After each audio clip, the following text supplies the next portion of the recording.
Praise lord brothers and sisters అందరికీ మనం prayer start చేసుకున్నాము. ఈరోజు స్కైప్ ఆరాధనలో జాయిన్ అయిన మీ అందరికీ మన ప్రభువైన యేసుక్రీస్తు పరిశుద్ధ నామంలో నా హృదయపూర్వక వందనాలు తెలియజేస్తున్నాము. మనం ప్రార్థనతో ఈ యొక్క మీటింగ్ ఆరంభించుకున్నాము. ప్రార్థించుకుందాం, కళ్ళు మూసుకుందాం. పరిశుద్ర ప్రేమ కనికర కృపగల మా ప్రిపరలోకి తండ్రి యేసు ప్రభా, ఇగో తండ్రి నీకు వేలాది కోట్ల స్తుతులు స్తోత్రాలు ప్రభా. ఏ గీతలో మమ్మల్ని సజీవ లెక్కల ఉంచినందుకు వందనాలు ప్రభా. ఇదిగో తండ్రి యేసు ప్రభా, ఇదే నన్నంత మంచి చూడలేపారు ప్రభా, కానీ మమ్మల్ని సజీవ లెక్కల నుంచి నిన్ను ఆరాధించే కృపనిచ్చినందుకై నీకు వేలాది కోట్ల స్తుతులు స్తోత్రాలు ప్రభా. ఇదిగో తండ్రి, ఎక్కడ ఇద్దరు ముగ్గురు నామని కూడి ఉంటారు అక్కడ ఉంటా అన్న దేవా, నీకు వేలాది కోట్ల స్తుతులు స్తోత్రాలు ప్రభా. ఈ సాయంకాల సమయం ఇదిగో తండ్రి చిన్న మంది ఇక్కడ కూడుకొని నిన్ను ఆరాధిస్తున్నాం ప్రభా. మా మధ్యలో మీ సన్నిధి దిగింపండి ప్రభా. ఇదిగో తండ్రి మా మధ్యలో సంచరిస్తున్న దేవునికి వేళ కోట్ల స్థితిలో స్తోత్రాలు ప్రభా. ఇదిగో తండ్రి యేసుప్రభు పాటలు దాన్ని పంచుకున్న ప్రభా. వాక్యం ద్వారా మాతో మాట్లాడండి, మన ఆయాస మార్పులు చూపించండి, ఒప్పుకొని విడిచిపెట్టాలి ప్రభా. ఆదరించండి, కనిగించండి, జాలు చూపించండి యేసుప్రభ. అలాగే తండ్రి విజ్ఞాపన అంశాలు ప్రతిదినం ప్రార్థిస్తున్నాం ప్రభా. ఇదిగో తండ్రి వాళ్ళకి సంపూర్ణ స్వస్థత దయచేయండి యేసుప్రభ. ఏ అంశాల కోసం అయితే మేము ప్రార్థిస్తున్నాము ప్రభా, ఆ ప్రార్థన అంశాలన్నింటికి యేసుక్రీస్తున్నాము జవాబు అనుగ్రహించండి యేసుప్రభ. ప్రతి ఒక్కరి జీవితంలో రక్షణ కార్యం జరిగించండి యేసుప్రభ. ఎన్నో నశించిపోయి ఆత్మలు ఉన్నాయి ప్రభా, ఆత్మ రక్షించి ఆత్మజాల ప్రతి ఒక్కరు మేము ఉండాలి ప్రభా. ఇదిగో తండ్రి నేను అక్కడ బహు సమీపంగా ఉంది ప్రభా. ప్రతి ఒక్కరు ప్రభా, ఇదిగో తండ్రి మెలకు కలిగి జ్ఞానంతో జీవించాలి యేసుప్రభ. ఇదిగో తండ్రి అటువంటి కృపను మాకు అనుగ్రహించండి యేసుప్రభ. ఇదిగో తండ్రి యేసుప్రభ, వచ్చిన ప్రతి ఒక్క బిడ్డని జ్ఞాపకం చేసుకోండి ప్రభా. ఇదిగో తండ్రి మందరితో మీరు మాట్లాడండి యేసుప్రభ. ఇంకా రాని బిడ్డలతో మీరు నడిపించిన ప్రభా. ఆటంకపరుస్తున్న ప్రతి ఒక్క అపతంత్రాలను ప్రభా క్యాన్సిల్ చేస్తున్నాం ప్రభా. ప్రతి ఒక్కరు రావాలి ప్రభా. ఇదిగో తండ్రి మీరే కార్యం జరిగించండి ప్రభా. ఆది నుండి అంతవరకు మీరే తోడుండి మీ నామని మాయపరచుకోమని యేసుక్రీస్తు నామములో అడిగి పెడుకుంటున్నా ప్రీతి అంటే ఆమె. Thank you sister. Praise lord. Thank you sister. Praise lord. మన మధ్యలో ఉన్న శాంతం సిస్టర్ మనకి పాట పాడతారు. ప్రైజ్ లార్డ్ సిస్టర్, మీరు పాట పాడండి సిస్టర్. అందరికీ ప్రైజ్ లార్డ్. నా దేవా నిన్నారాధింతును, దైవమా నిన్నారాధింతును, నా దేవా నిన్నారాధింతును, దైవమా నిన్నారాధింతును, నీవే నీవే నా జీవ మార్గము, నీవే నీవే నా జీవ జలము, నీవే నీవే నా జీవ మార్గము, నీవే నీవే నా జీవ జలము, యేసయ్యా నా యేసయ్యా, యేసయ్యా నా యేసయ్యా, యేసయ్యా నా యేసయ్యా, యేసయ్యా నా యేసయ్యా, నా దేవా నిన్నారాధింతును, దైవమా నిన్నారాధింతును, నా దేవా నిన్నారాధింతును, దైవమా నిన్నారాధింతును, ఆసక్తితో నిన్నారాధింతును, ఆనంద ధ్వనితో నిన్నారాధింతును, ఆసక్తితో నిన్నారాధింతును, ఆనంద ధ్వనితో నిన్నారాధింతును, నీవే నీవే నా జీవ మార్గము, నీవే నీవే నా జీవ జలము, నీవే నీవే నా జీవ మార్గము, నీవే నీవే నా జీవ జలము, యేసయ్యా నా యేసయ్యా, యేసయ్యా నా యేసయ్యా, యేసయ్యా నా యేసయ్యా, యేసయ్యా నా యేసయ్యా, నా దేవా నిన్నారాధింతును, దైవమా నిన్నారాధింతును, చప్పట్లు కొట్టి నిన్నారాధింతును, జయధ్వనులతో నిన్నారాధింతును, చప్పట్లు కొట్టి నిన్నారాధింతును, జయధ్వనులతో నిన్నారాధింతును, నీవే నీవే నా జీవ మార్గము, నీవే నీవే నా జీవజలము, నీవే నీవే నా జీవ మార్గము, నీవే నీవే నా జీవజలము. యేసయ్యా నా యేసయ్యా, యేసయ్యా నా యేసయ్యా, యేసయ్యా నా యేసయ్యా, యేసయ్యా నా యేసయ్యా. నా దేవా నిన్నారాధింతును, దైవమా నిన్నారాధింతును, సాగిలా పడి నిన్నారాధింతును. సర్వోన్నత దేవా నిన్నారాధింతును, సాగిల పడి నిన్నారాధింతును. సర్వోన్నత దేవా నిన్నారాధింతును.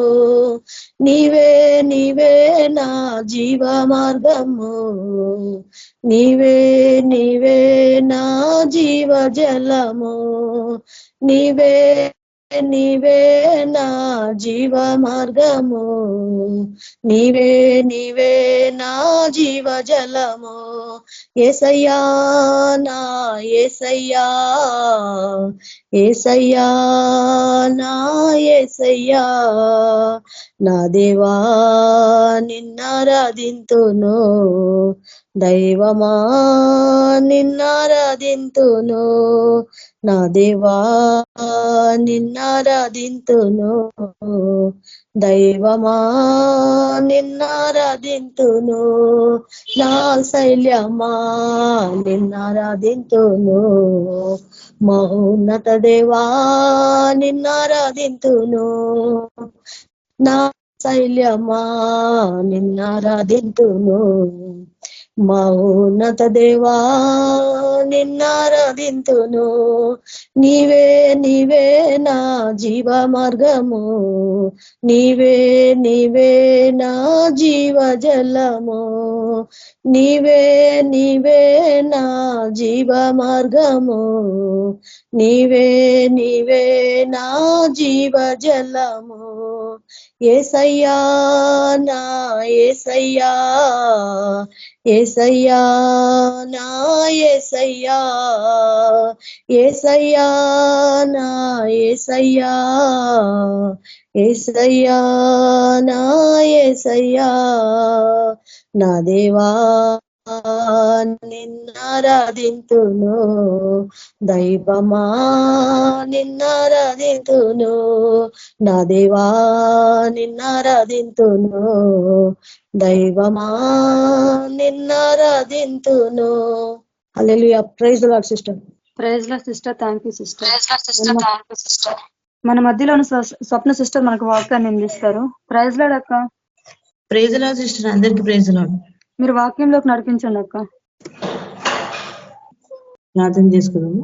స్తోత్రం దేవా, పరిశుద్ధులకు తండ్రి, మహోన్నతుడ, సర్వోన్నతుడ, సర్వాధికారి, సర్వశక్తిమంతులకు దేవ, అతి శ్రేష్ఠులకు తండ్రి, అతి పరిశుద్ధులకు మహోన్నతుడ దేవ. అయ్యా ప్రభా తండ్రి, వాక్యము తండ్రి చెప్పుటకు నేను అవకాశం ఇచ్చినందుకు, సమయం ఇచ్చినందుకు వందనాలు ప్రభా దేవా. మరి నేను మీకు వాక్యం ధ్యానిస్తుండగా నీకు పరిశుద్ధాత్మ నడిపించి మాకు దయచేది దేవా.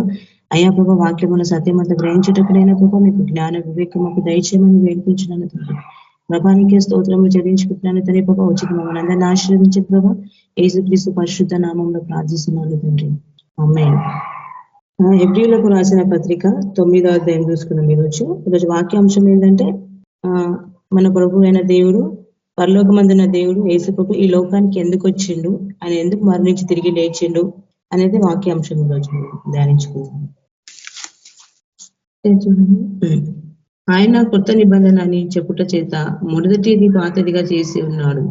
ఏది పాతగిరి ఉరిగిపోవునో అది అదృశ్యం ఒకటకు సిద్ధముగా ఉన్నది. మొదటి నిబంధనకైతే సేవా నియమములను ఈ లోక సంబంధమైన పరిశుద్ధ స్థలమును ఉండేను. ఏలే అనగా మొదట ఒక గుడారం ఏర్పరచబడెను. అందులో దీపస్తంభమును బల్లయు దాని మీద ఉంచబడి రొట్టెలను ఉండేను. దానికి పరిశుద్ధ స్థలమని పేరు. రెండవ తెరకు అవల అతి పరిశుద్ధ స్థలమును గుడారం ఉండెను. అందులో సువర్ణ ధూపార్తియు అంతటా బంగారు రేగులతో తాపపైన నిబంధన మందసము ఉండేను. ఆ మందసములో మన్నా గల బంగారు పాత్రయు, చిగురించిన ఆహారును చేతికరయు, నిబంధన పలకలను ఉండెను. దాని అయితే ఇదంతా మనకి మొదటి యొక్క నిబంధన యొక్క నియమం అక్కడ మనకి ఇక్కడ అంతా చెప్పబడుతుంది.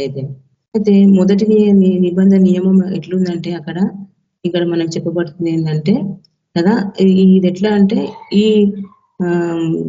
మొదటి నిబంధన ఎట్లుందంటే మనకి ఈ యొక్క లోకానుసారంగా అంటే శరీరానుసారంగా ఉందన్నమాట. ఇది అంటే దీంట్లో సంపూర్తి అనేది లేదనమాట ఈ మొదటి నిబంధనలో.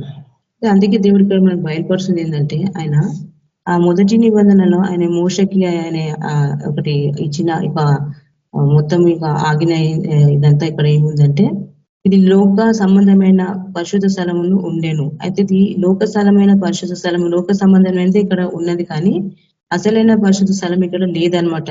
మనకి ఇక్కడ తెలియపరుస్తున్నట్టు దేవుడు.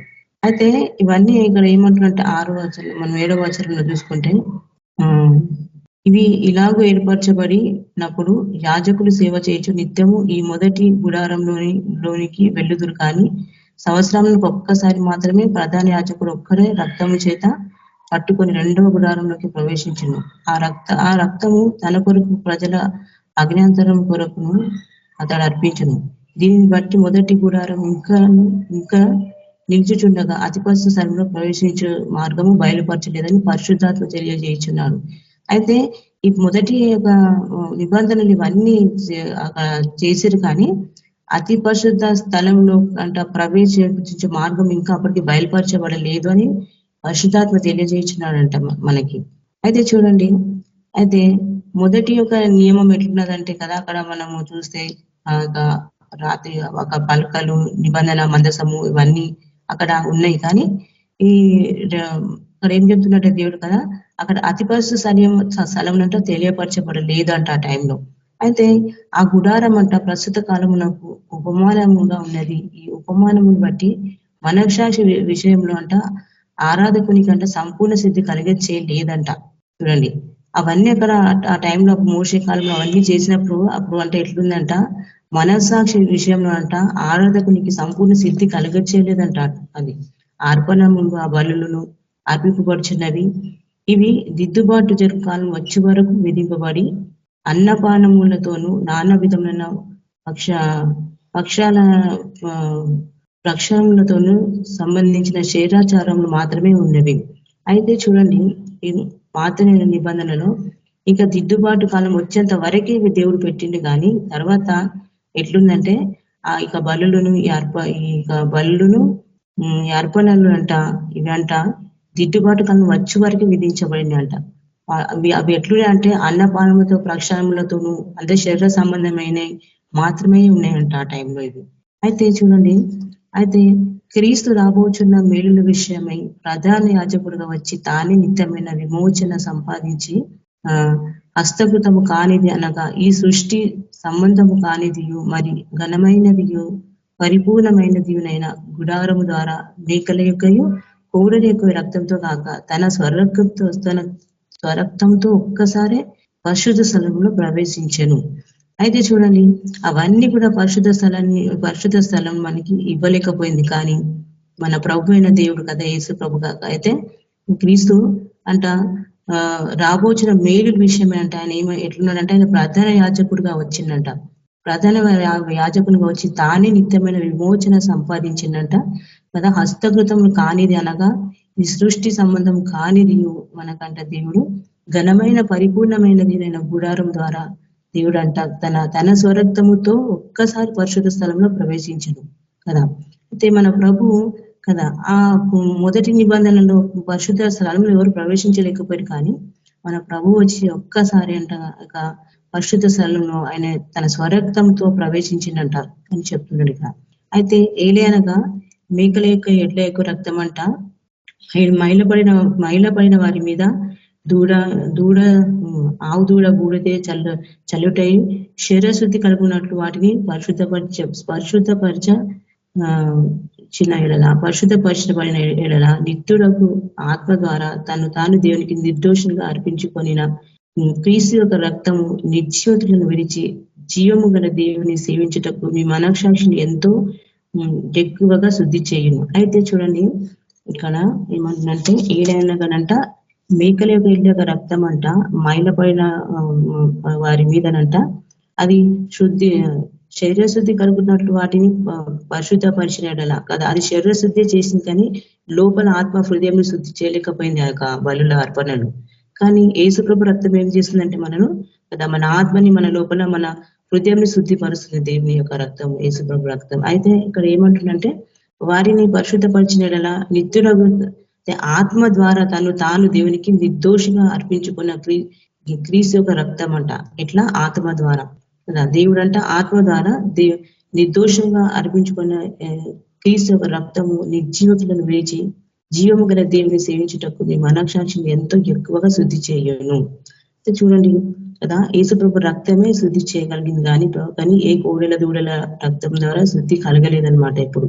అయితే చూడండి ఆయన వచ్చేంత వరకే అవి చేయాల్సి వచ్చింది కానీ ఆయన వచ్చిన తర్వాత ఇవన్నీ అవసరం లేదని చెప్తున్నాడు దేవుడు. అయితే చూడండి నిబంధన కాలంలో జరిగిన అపరాధముల నుండి విమోచనము కలుగుటకై ఆయన మరణము పొందినందున పిలువబడిన వారు నిత్యమైన శాస్త్రమును గూర్చిన వాగ్దానమును పొందు నిమిత్తము ఆయన కొత్త నిబంధనకు మధ్యవర్తి అయి ఉన్నాడు. అయితే చూడండి మరణ శాసనం ఎక్కడ ఉండునో అక్కడ మరణ శాసనము రాసిన వాని మరణము అవశ్యము. ఆ శాసనమును రాసిన వాడు మరణము పొందితేనే అది చెల్లును. అది రాసిన వాడు జీవించుచుండగా అది ఎప్పుడైనా చెల్లునా. అందుచేత మొదటి నిబంధన కూడా రక్తము లేకుండా ప్రశంసింపబడలేదు. అయితే ఇక్కడ ఏమంటుందంటే కదా ఒక లోకంలో ఒక మానవునికి పాప క్షమాపణ జరగాలంటే కదా రక్త ప్రోక్షణ జరగాలి, రక్తం చిందింపబడాలి ఖచ్చితంగా, పరిశుద్ధ రక్తం. కాబట్టి ఆది నుంచి చూసుకుంటే కదా అక్కడ నుంచి బలులు జరుగుతూ వచ్చినాయి అన్నమాట కదా, రక్తం చిందింపబడుతూ వచ్చింది గొర్రెల మేకల యొక్క రక్తం. కానీ దేవుడు ఏమంటుండంటే కదా మనం మొదటి నిబంధనలు చూస్తే కూడా మనం ఎక్కడ చూసినా కదా రక్త ప్రోక్షణ జరిగితే కానీ పాప క్షమాపణ జరగదు అని మనకి తెలియపరుస్తుంది కదా. కాబట్టి మన ప్రభు లోకానికి వచ్చి కదా ఆయన వచ్చి లోకంలో తన స్వరక్తాన్ని చిందించి దేవుడు మనకి అతి పరిశుద్ధ స్థలంలో ఆయన ప్రవేశించి మనకి పాపం నుంచి మనం విడిపించినాడు దేవుడు. అయితే చూడండి ఇక్కడ ఏమంటుంటే మరణ శాసనం ఎక్కడ ఉండదో అక్కడనంట మరణ శాసనం రాసిన వారి మరణము అవశ్యము. అయితే మరణ శాసనం ఎక్కడ ఉన్నది కదా, ఈ మరణ శాసనం ఎక్కడ మొదలైందంటే అక్కడ ఆదాము అవ్వల దగ్గర మొదలైంది మరణము. అంతకుముందు లేదు కదా, వాళ్ళు దేవునికి వ్యతిరేకించినప్పుడు వాళ్ళు తిరుగుబాటు చేసినప్పుడు అక్కడ మరణం వచ్చింది కదా. అయితే చూడండి అక్కడ స్టార్ట్ అయిన మరణము అది వెళ్తూనే ఉంది మరణము. అయితే చూడండి ఆ మరణాన్ని కొట్టివేయటానికి మన ప్రభు ఈ లోకానికి వచ్చినాడు. అయితే చూడండి ఆ మరణం యొక్క శాసనము పెట్టింది ఎవరు? మన దేవుడే కదా మరణ శాసనం పెట్టింది కదా. ఎవరైతే దేవుని ఆజ్ఞను అతిక్రమిస్తారో పాపం చేస్తారో మరణించుట అవశ్యం కాబట్టి కదా, అది ఆయన దేవుడు పెట్టిన ఆ యొక్క చట్టం అనమాట, దేవుడు పెట్టిన యొక్క నియమం. అది ఏంటి? పాపం చేసినాడు మరణించాల్సిందే అని చెప్పి. కాబట్టి ఆ మరణ శాసనం ఎక్కడ ఉండునో అక్కడనంట మరణ శాసనం రాసిన వారి మరణం కూడా ఉండును అని చెప్తున్నాడు. ఎవరు రాసి మరణ శాసనం కదా, దేవుడి వల్లనే సమస్తం కలిగింది కాబట్టి మరణ శాసనం కూడా దేవుడే పెట్టిండు కదా. తప్పు చేసినవాడు మరణించాలని చెప్పి దేవుడే పెట్టిండు. కాబట్టి ఆ రోజు ఆదమములు ఆ రోజు ఆ యొక్క ఆత్మీయ వాళ్ళు మరణించినారు కదా. ఆ మరణం నుంచి తప్పించడానికి దేవుడు ఏం చేసినట్టు తానే మళ్ళీ ఈ లోకానికి రావాల్సి వచ్చింది ప్రభు. అయితే మరణము రాసిన వాని మరణం అంట అవశ్యం అంట. కాబట్టి ఆ శాసనం రాసిన వాడంట మరణం పొందితేనే అది అంట చెల్లును అంట. కాబట్టే మన ప్రభు ఈ లోకానికి వచ్చిండు కదా. ఆయన అంత దేవుడు ఆకాశమందున్న పరలోకమందున్న దేవుడు ఆయన రాసిన చట్టాన్ని, ఆయన పెట్టిన చట్టాన్ని దేవుడు మళ్ళీ మరలా ఆయన రక్తం ద్వారా, ఆయన పరిశుద్ధ రక్తం ద్వారా ఆయన మరణం నుంచి విడిపించుటకు ఆయన ఈ లోకానికి వచ్చినాడు. చాలా మంది అంటున్నారు అసలు యేసు ప్రభు ఆ శిలువ మరణం ఎందుకు పొందింది ఇజ్రాయెల్ దేశం అని అంటా ఉంటారు. కానీ వాళ్ళు తెలియక మాట్లాడుతున్నారు. కానీ ఇక్కడ మనకు తెలిసింది ఏంటంటే కదా సమస్తం ఆయన వల్ల కలిగింది, సమస్తం ఆయన విధించిన ప్రతి చట్టం ఆయనదే కదా. దేవుని చట్టం ఇంకా ఎంతో కదా న్యాయమైనది. కాబట్టి ఆయన పెట్టిన దేవుడు నియమించిన నియమము ఆ యొక్క న్యాయము ఆయన తీసివేయడు కదా. ఆయన అందుకే న్యాయంగానే లోకానికి వచ్చినాడు దేవుడు. కాబట్టి ఆయన ఏంటంట ఆయన రాసిన ఆ యొక్క మరణ శాసనం ఎక్కడ ఉన్నదో ఆ మరణము రాసిన వారి మరణం కూడా అవశ్యం అని చెప్పి ఆ శాసనం రాసిన వారి మరణం పొందిన అందుకే వచ్చి లోకంలో అది.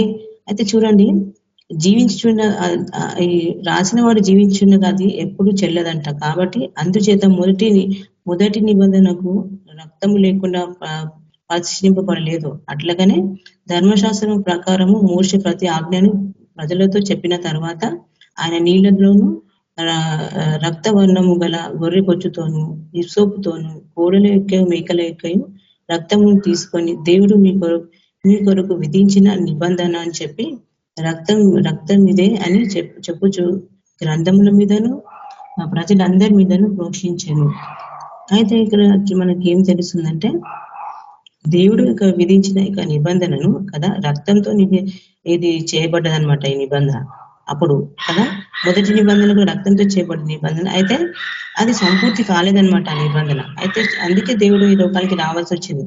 అయితే ప్రస్తుతం ఏంటంటే ఆయన వచ్చేంత వరకు ఇది జరగాలని ఏం చేసిందంటే ఇక్కడ నీళ్లతోను రక్తంతోను కదా హిస్సోపుతోను అంట ఏం చేశాడంట ఆయన కోడల యొక్క మేకల యొక్క రక్తమును తీసుకొని దేవుడు మీ కొరకు విధించిన నిబంధన అని చెప్పి రక్తం మీద అని చెప్పి గ్రంథముల మీద ప్రజలందరి మీద ఆయన ఏం చేసినట్ట ప్రోక్షించిందంట కదా.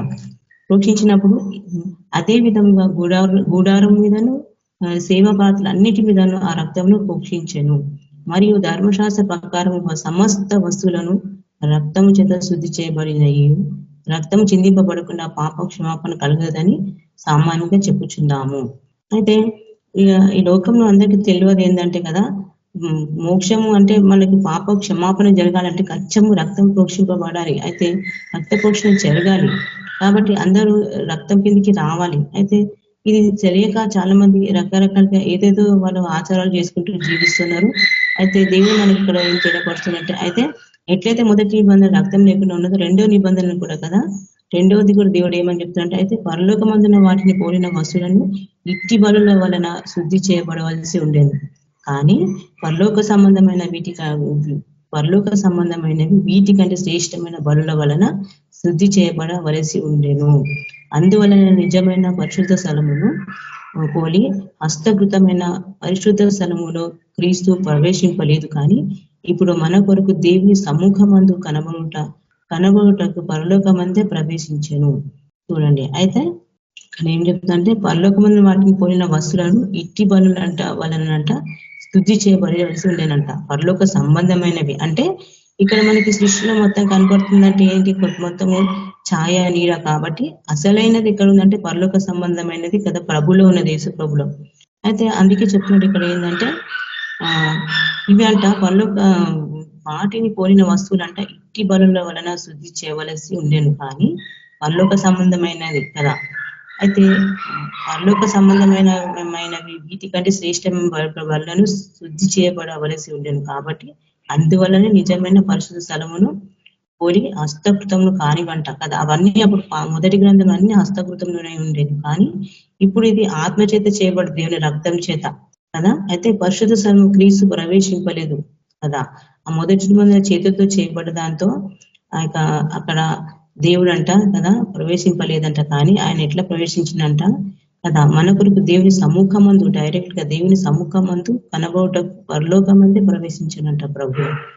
అంతేకాదు ప్రధాన యాజకుడు ప్రతి సంవత్సరం తనది కాని రక్తము తీసుకొని పరిశుద్ధ స్థలంలోనికి ప్రవేశించినట్లు ఆయన అనేక పర్యాయంలో తాను అర్పించుకున్నటకు ప్రవేశింపలేదు. అయితే అట్లయినా జగత్తు పునాది వేయబడినది మొదలుకొని ఆయన అనేక పర్యాయములు శ్రమ పడవలసి వచ్చును. అయితే ఆయన యుగముల సమాప్తి అందు తాను బలిగా అర్పించుకొనవలసిన పాప నివారణ చేయుటకై ఒక్కసారి ప్రత్యక్షపరచబడెను. అయితే ఇక్కడ ఏం చెప్తున్నంట కదా దేవుడు ఆది నుండి ఉన్న వారి కొరకు రాబోయే యుగంలో ఉన్న వారందరి కొరకు యుగ సమాప్తి వరకు ఉన్న వారందరి కొరకు ఒక్క మారే అనంట దేవుడు ఏం చేసిందంట కదా ఒక్క మారే అని ప్రత్యక్షపరచబడేను కదా. చూడండి అయితే మాటికి ఇంకా బలులు అర్పించాల్సిన అవసరం లేదు కదా అని చెప్తున్నాడు దేవుడు ఇక్కడ. అయితే ఆయనంట ఆది నుంచి ఉన్న వారందరి గురించి కొరకు ఇక రాబోయే తరం వారందరి కొరకు ఒక్క మారే అనే ఏం చేసిండు దేవుడు యొక్క యాగముల. అయితే ఆయన యుగముల సమాప్తి తాను బలిగా అర్పించుకొనవలసి పాప నివారణ చేయటకి ఒక్కసారి ప్రత్యక్షపరచబడింది. అయితే చూడండి, మనుషుల్లో ఒక్కసారి మృతి పొందవలనని నియమం ఉండేది. మనుషులు అంటే ఒకటేసారి మృతి పొందవలనే నియమం ఉండేను, తర్వాత తీర్పు జరుగును. అలాగుననే క్రీస్తు కూడా అనేకుల పాపములను భరించుటకు ఒక్కసారి అర్పింపబడి తన కొరకు కనిపెట్టుకొని వారి రక్షణ నిమిత్తము పాపము లేకుండా రెండవసారి ప్రత్యక్షమగును. అయితే మొదటి నిబంధన మనకి పాప క్షమాపణ అది చేయలేకపోయింది, కానీ యేసుప్రభు వచ్చిన తర్వాత ఈ లోపల ఆయన రక్తం ద్వారా మనకు పాప క్షమాపణ దొరుకుతుంది. అయితే అందుకే అందరూ ఆయన రక్తం కిందికి, ఆయన రక్తం దగ్గరికి రావాల్సిందే, మన ప్రభు రక్తం దగ్గరికి కదా. ఎక్కడ ఏ గ్రంథాలైనా కూడా మనకి తెలుస్తుంది ఏంటంటే బలి లేకుండా, రక్తం పోషణ లేకుండా క్షమాపణ అనేది ఉండదు, పరలోకం అనేది ఉండదు, మోక్షం అనేది ఉండదు. కాబట్టి మన ప్రభు ఈ లోకానికి వచ్చి ఆ యొక్క కార్యం జరిగించిన, శిల్వ కార్యం జరిగించే ప్రతి ఒక్కరిని తన యొక్క రాజ్యంలోకి ఆయన వచ్చేటప్పుడు ఆ యొక్క అధికారం ఇచ్చిన మనకు. ఆయన రక్తం వలన మనకి ఆ యొక్క ధైర్యం, ఒక అధికారం మనకి ఉన్నది. ఏమని ఎవరైతే యేసుప్రభుని ఒప్పుకుంటారో, ఆయన రక్తం కిందకి వచ్చేటప్పుడు కదా, వాళ్ళందరికీ క్షమాపణ దొరుకుతాయి. వాళ్ళందరూ క్షమాపణ పొందుకొని దేవుని రాజ్యంలోకి వెళ్తారని చెప్తున్నాడు దేవుడు. అయితే చాలా మంది ఏమేమో మాట్లాడుతుంటారు కదా ప్రభు గురించి.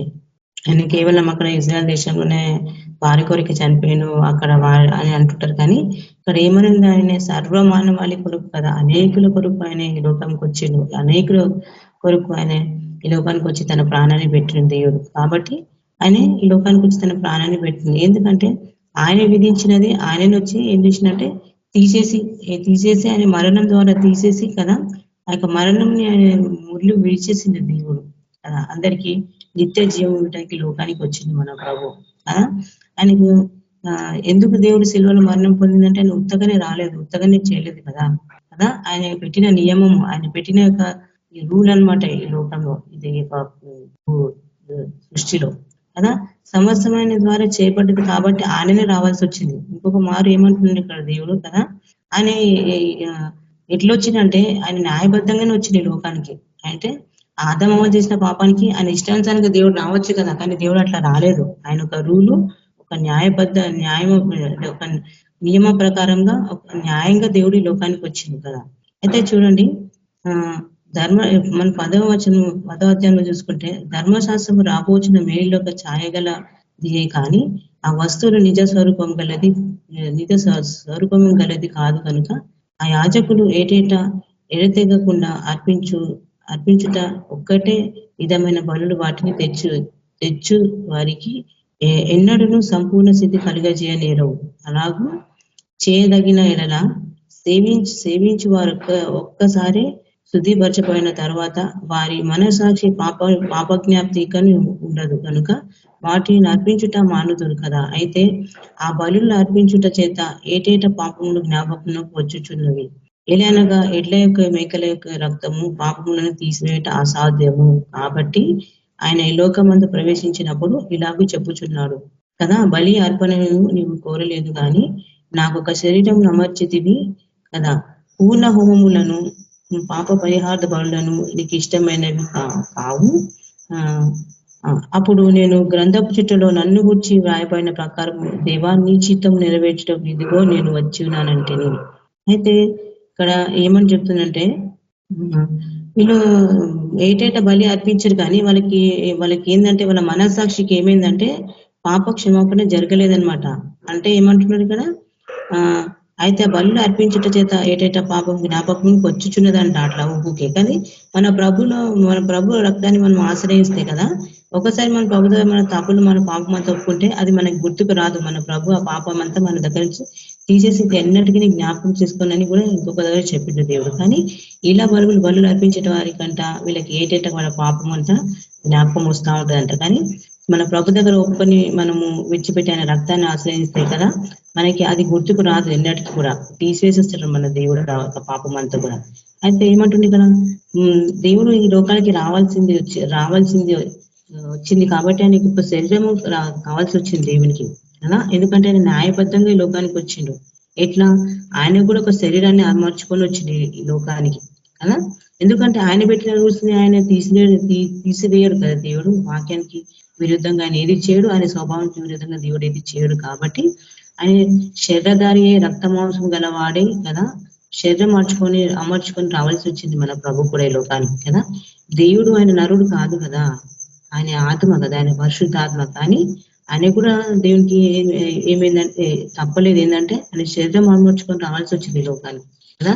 ఆయన రక్తం పరీక్ష జరగాలంటే కదా, ఆయన బలియాగం జరిగించాలంటే దేవుడు కూడా కదా ఒక మానవులాగా ఈ లోకానికి వచ్చినాడు. అయితే ఇక్కడ ఏమంటుందంటే కింద వచనంలో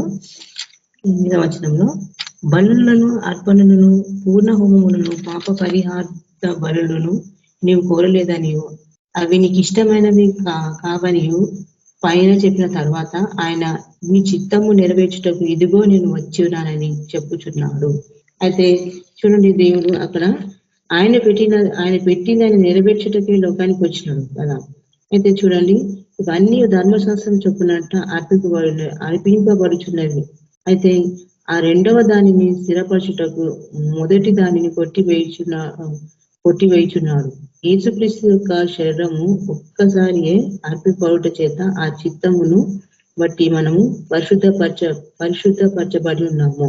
మరియు ప్రతి యాజకుడు దినదినము సేవ చేయొచ్చు పాపములను ఎన్నటికీ తీసివేయలేని ఆ బలులనే మాటికి అర్పించుచూ ఉండును. ఈయనైతే పాపము నిమిత్తమై సదాకాలము నిలిచి ఒక్క బలి అర్పించి అప్పటి నుండి తన శత్రువులను తన పాదములకు పీఠంగా చేయబడు వరకు కనిపెట్టుచు దేవుని గుడి పార్శ్వమున ఆసీనుడు ఆయన.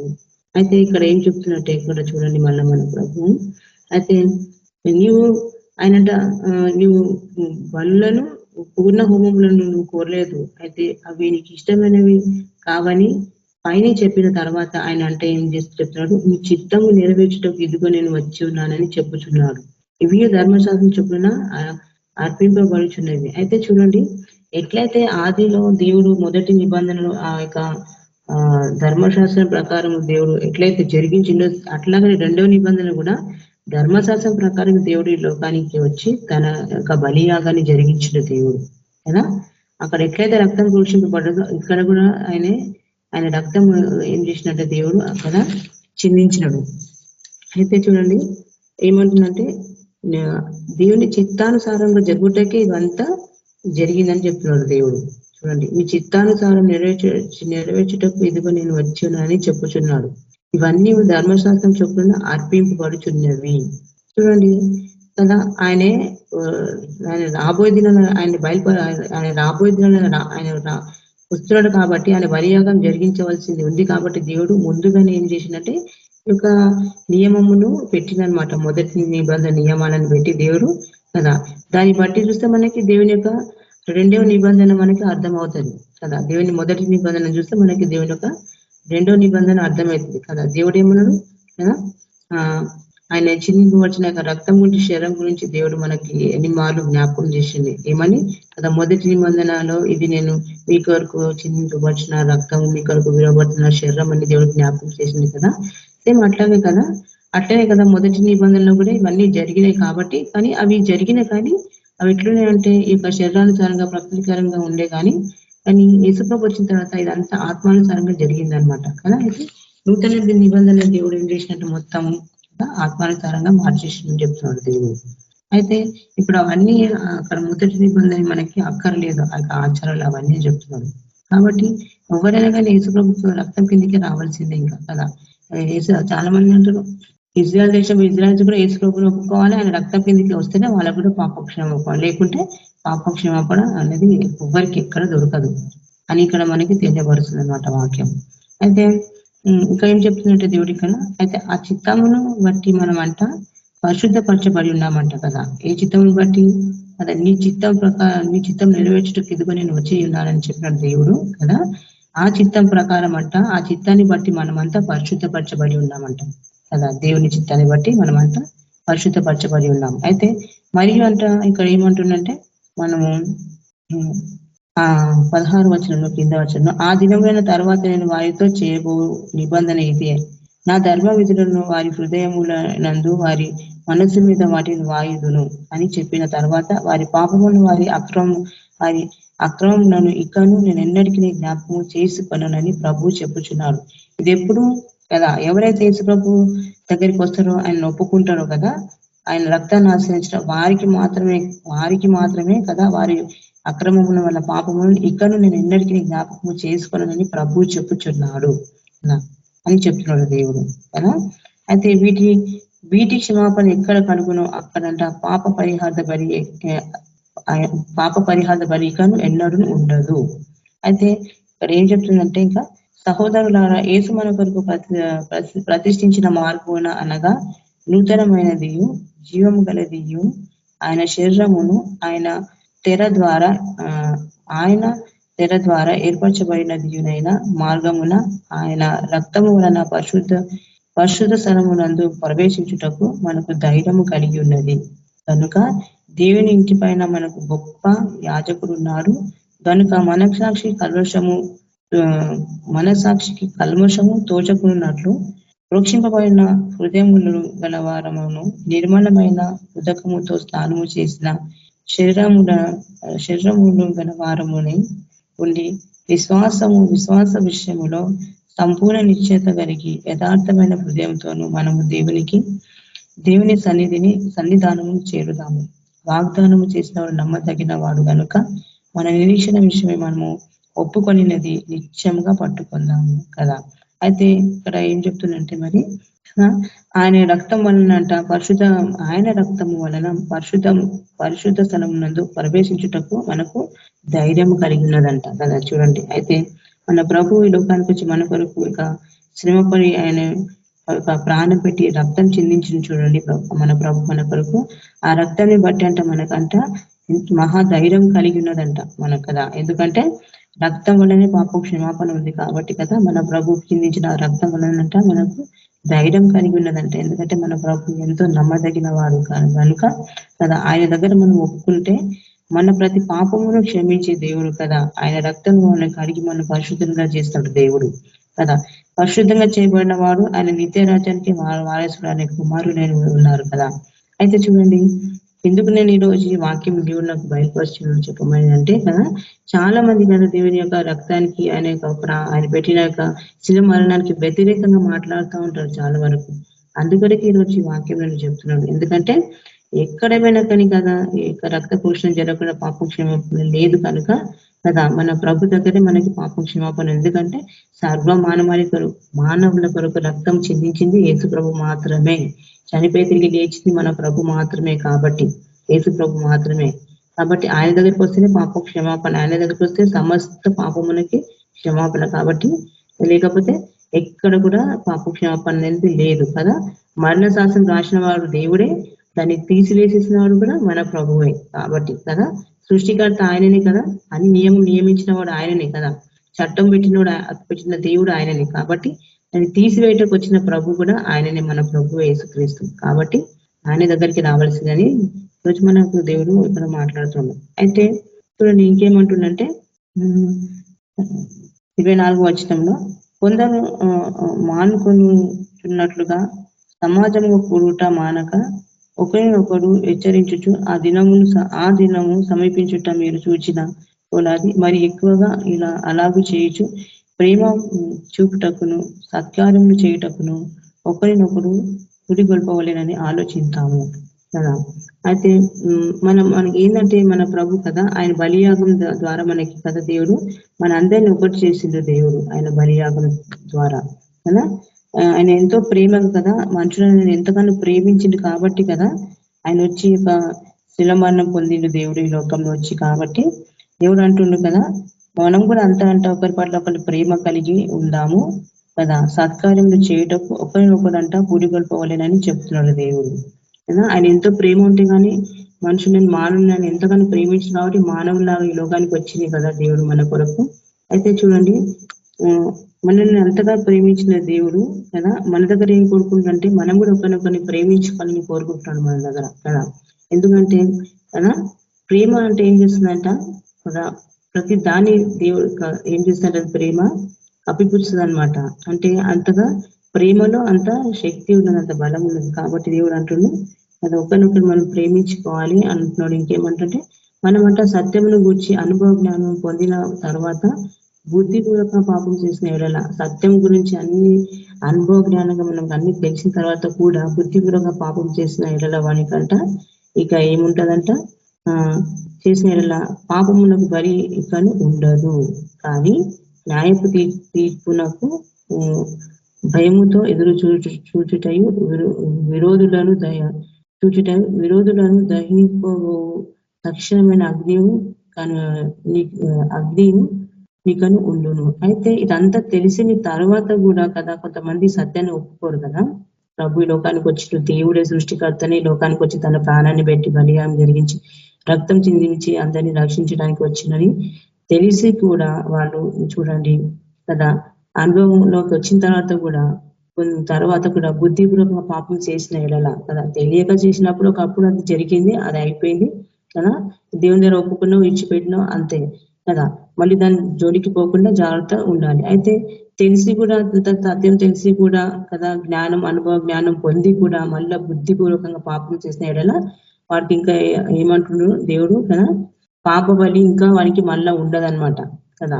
పాపము చేసిన ఎడల పాపములకు బలి ఇంకను ఉండదు కదా. ఎందుకంటే యేసుప్రభు ఒకసారి బలియాగం చేసిందో అది కదా, ఇంకా మళ్ళీ అనేది ఉండదు ఏది కదా. కాబట్టి న్యాయపు తీర్పునకు భయముతో ఎదురు చూచుటే ఇంకా వానికి ఉంటదన్నమాట కదా. విరోధులను దహింపబోవు తక్షణమైన అగ్నియు నీకను ఉండును కదా. దేవుని యొక్క బలియాగానికి విరోధంగా ఉన్న వారందరికీ కూడా ఇంకా ఇదే ఉంటది శిక్ష కదా. తక్షణమైన అగ్నియు నీకను ఉండును.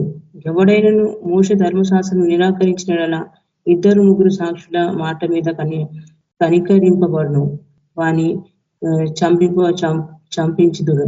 అట్లుండగా దేవుని కుమారుని పాదములతో తొక్కి తాను పరిశుద్ధపరచబడుటకు సాధ్యమైన నిబంధన రక్తమును అపవిత్రమైనదిగా ఎంచి కృపకు మూలముగా ఆత్మను తిరస్కరించిన వాడు ఎంత ఎక్కువైన దండనకు పాత్రగా ఎంచబడని మీకు తోచును. అయితే చూడండి కదా,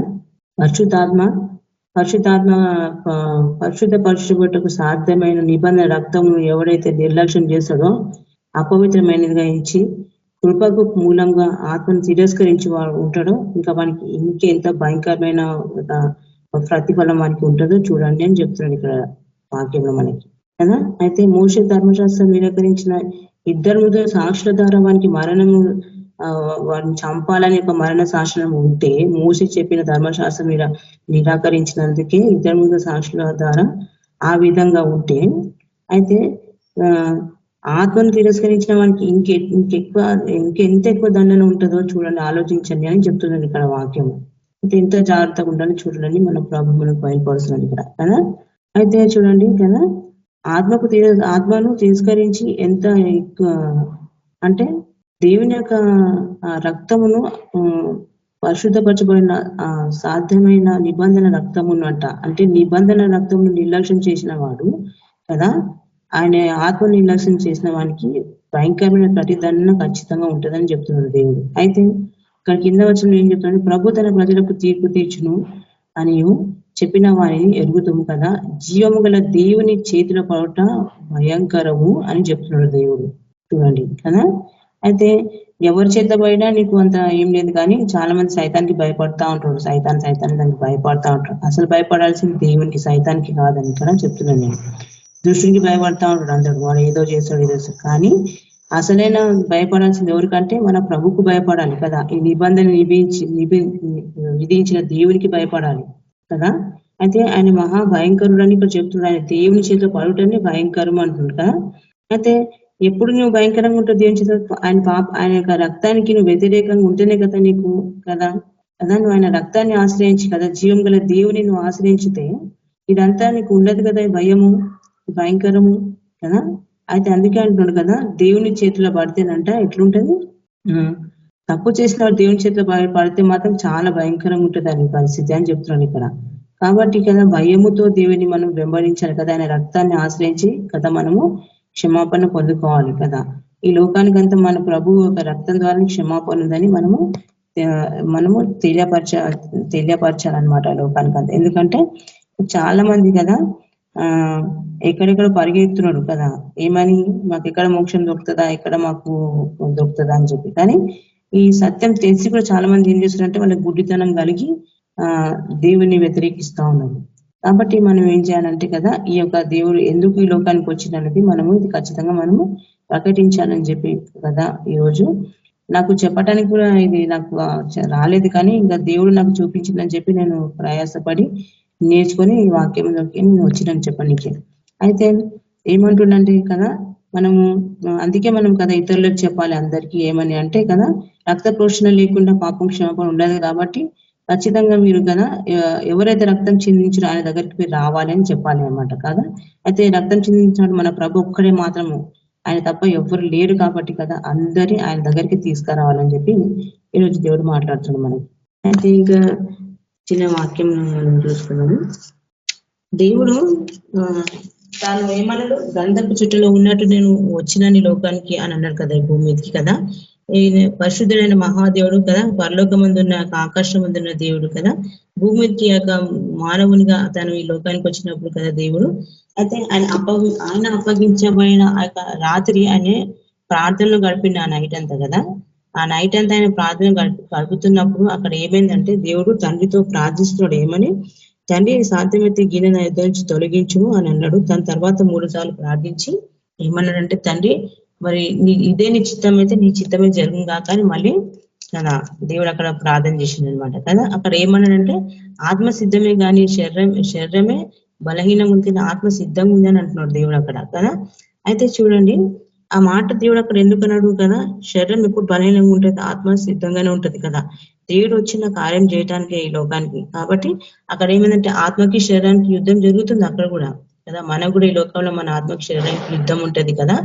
దేవుని యొక్క రక్తం కిందికి రావాలంటే కదా, ఆయన నొప్పుకోవాలంటే మనకు కూడా ఆత్మకి శరీరానికి యుద్ధం ఉంటది ఈ లోకంలో. కానీ అక్కడ ఆత్మనే విజయం పొందింది కదా దేవుని దగ్గర కదా. తండ్రి చిత్తానికి లోబడి కదా తండ్రి అని చెప్పినట్లు కదా చేసిండు అక్కడ మన ప్రభు. కాబట్టి కదా మనం కూడా కదా ఈ లోకంలో ఉన్న మనం కూడా ఆత్మకు శరీరకు విరుద్ధంగా ఉన్నప్పుడు కదా శరీరం దేవుని మాట వినదు అది కదా. కాబట్టి మనం ఏం చేయాలి, మన శరీరాన్ని మన ఆత్మకు లోపరిచి మన దేవునికి మనం లోబడి మనం కూడా మన దేవుని చిత్తాన్ని నెరవేర్చే బిడ్డలుగా నడుచుకోవాలని చెప్తున్నాడు దేవుని రోజు. ఎందుకంటే కదా మనం ఆయన రక్తంలో కడగబడిన వారు మనమంతా ఇప్పుడు కదా, వాక్యం కిందికి వచ్చిన మనమంతా, ఆయన రెక్కల కింద ఉన్న మనమంతా కూడా ఆయన రక్తంలో కడగబడిన మనము కదా ప్రభా. ఎవరైతే కదా ఆయన రక్తాన్ని ఆశ్రయించుకున్న ఆయనని వ్యతిరేకిస్తున్నారు కదా, వారికి చెప్పటానికి కూడా మనల్ని దేవుడు సిద్ధపరుస్తున్నాడు ఈ రోజు. కాబట్టి మనము కదా అందుకే మనం ఎప్పుడు సిద్ధపడి ఉండాలి కదా. ఎందుకంటే ఆయన రాబోచున్నాడు కాబట్టి కదా, ఏ ఆత్మ నశించడానికి ఇష్టం లేదు కాబట్టి కదా దేవుడు మనకి ఈరోజు చెప్తున్నాడు కదా. ఎందుకు దేవుడు ఈ లోకానికి వచ్చిండో కదా, ఎందుకు వెళ్ళిండో, మళ్ళీ ఎందుకు రాబోచున్నాడు కదా దేవుడు మనకు ఇక్కడ మనకు బయలుపరిచాడు కదా. ఇక్కడ మనం చూస్తే ఆయన ఎట్లయితే మొదటిసారి వచ్చిందో రెండోసారి కూడా పాపం లేకుండా మళ్ళీ ప్రత్యక్షం అవుతాడని వాక్యం మనకి ఇక్కడ సెలవిస్తుంది. కాబట్టి ఆయన ఖచ్చితంగా రెండోసారి ప్రత్యక్షమైనప్పుడు కదా ఎవరైతే ఆయన రక్తాన్ని ఆశ్రయించారో కదా వాళ్ళందరూ కదా రక్షింపబడతారు, మిగతా వాళ్ళందరూ కూడా కదా నశించిపోతారని చెప్తున్నాడు దేవుడు. కాబట్టి మనం ఎంత జాగ్రత్తగా ఉండి కదా మనం ప్రతిరోజు మనము మన దేవుని రక్తాన్ని సిల్వలో ఆయన చెల్లించిన రక్తాన్ని మనము జ్ఞాపకం చేసుకోవాలన్నమాట. ప్రతిరోజు జ్ఞాపకం చేసుకోవడానికి మనం కృతజ్ఞతాస్తుతులు చెల్లించాలి కదా.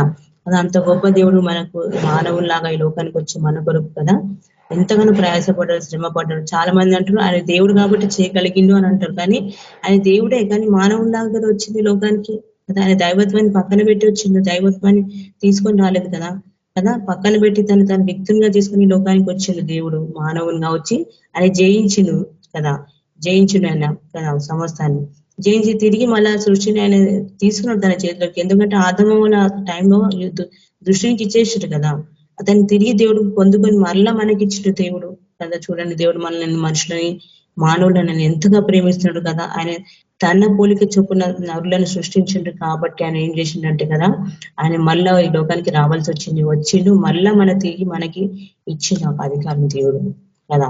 దాన్ని బట్టి చూస్తే కదా ప్రభు మన కొరకు చేసిన ఒక బలియాగాన్ని బట్టి చూస్తే మనకి ఎంతో ధైర్యం కదా, మనకు కదా, ఎంతో ధైర్యము. అయితే మనకు ధైర్యం ఉంది, మన ప్రభుకు మన దగ్గర ఉన్నాడు అని చెప్పని. ఈ లోకస్తులకు ఆ ధైర్యం ఉందా? లేదు వాళ్ళకి కదా, వాళ్ళ అబద్ధంలో జీవిస్తున్నాడు కాబట్టి కదా, వాళ్ళని సత్యంలోకి తీసుకురావాలని కూడా మన ప్రయాసం, మన వంతుగా మనము చేయాలి ప్రయాసం. దేవుడు మాట్లాడుతుండే రోజు మనకి. అయితే అక్కడ చూసినాం కదా, అయితే ఆత్మకు శరీరకు విరుద్ధంగా అక్కడ పోరాటం జరిగింది. అయితే ఆత్మనే విజయం పొందింది కదా. అయితే దేవుడు ఏం చెప్తుందంటే కదా, మనం కూడా ఆ విధంగా జరుగుతుంది కాబట్టి మనం ఏం చేయాలి, తండ్రి చిత్తానికి లోబడాలి. మనం కూడా కదా, మన ప్రభు అయిన దేవునికి కదా, మన యేసు ప్రభుకు మనం కూడా లోబడి ఆయన చిత్తాన్ని నెరవేర్చే బిడ్డలుగానే మనం ఉండాలని దేవుడు మాట్లాడుతుంది కదా. మన తలంపులు ఎట్లుంటాయంటే అటు ఇటు ఉంటదన్నమాట కదా. ఎట్లా అంటే ఇది దేవుడు మనని కూడా ఈ లోకంలో ఒక ఉద్దేశంతో ఈ లోకానికి మనం తీసుకొచ్చింది కాబట్టి ఆయన చిత్తాన్ని నెరవేర్చే బిడ్డలుగా మనం ఉన్నప్పుడు కూడా మనకు కూడా ఎట్లుంటుందంటే అటు ఇటు అవుతా ఉంటుంది మన మైండ్ సెట్ కదా. కాబట్టి మనం ఏం చేయాలి, మనం దేవుని రక్తాన్ని ఆయన వాక్యాన్ని ఆశ్రయించి మనం నడుచుకుంటే మనం కూడా దేవుని అనేది స్థిరంగా భయంగా ఉంటామని ఈరోజు దేవుడు మాట్లాడతాడు మనతో. దేవుడి యొక్క వాక్యం దీవించిన ఆమేన్. అక్క వాక్యాన్ని బట్టి ప్రేయర్ చేయండి అక్క.